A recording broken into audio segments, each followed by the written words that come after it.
चल recording start. बोलू sir. बोल. एका मिठाईमध्ये वजनाचे 40% साखर आहे तर 4.8 किलोच्या अशा मिठाईमध्ये किती साखर असेल? तर सर हम्म आपल्याला ना हम्म. अगोदर 40% लिहावं लागेल म्हणजे 40/100 येईल. बर 40% लिहितो. बर ओके 40% म्हणजे 14/100. Okay very good. हा 100. हम्म थांबा, तर बोल ना मग काय सांगते बघू. हम्म तर मल्टिप्लाय मग 4.8 आहे पण तिथं आपण पॉइंट विसरून गेलो 48च धरू. बर पॉईंट विसरला मग पॉईंट काढून टाकले आणि खाली 10 घेतला असं चालेल का? ठीक चालेल आहे. ना रे? हो चालेल ठीक आहे. चालेल. काय प्रॉब्लेम? हो चालेल. हा हम्म.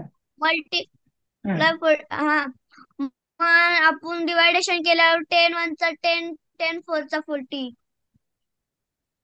चल हे शून्य कटलं हा शून्य कटला 4 राहिलाय. हा चल पुढं. तर 10 4 चा 40 पण येईल ना? हा चल 10 4. हो तसं 10 4 चल 4. तेच आलं की बाळा कुठलंही तेच झालं ना. शून्य शून्य कटला एक राहिला 4. चल ठीक आहे. टेन मग फोर 2 2 40. चा ओके. 4 2 5 चा 10 आणि 0 चे तसा तसा 0. एक काम करू नये ह्या दोघांचा गुणाकार कर ना. भागाकारात 100 आहे. दोघांचा गुणाकार कर. मी तुला सांगतो काय करायचं. कर गुन्हा.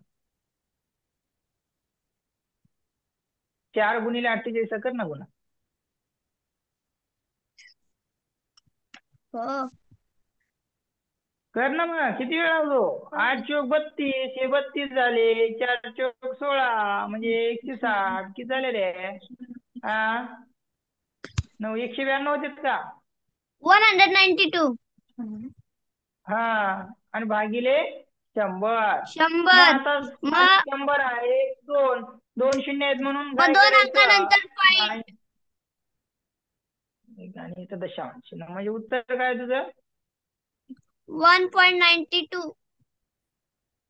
बर आता एवढं सांगलास तू बरोबर सांगलास पण मलाही समजलं नाही तू केलास काय कसं केलास काहीच नाही. असं कोण आहे समजून सांगणार बाबा? चल केलास तू छान उत्तर बरोबर आहे. 3च आहे.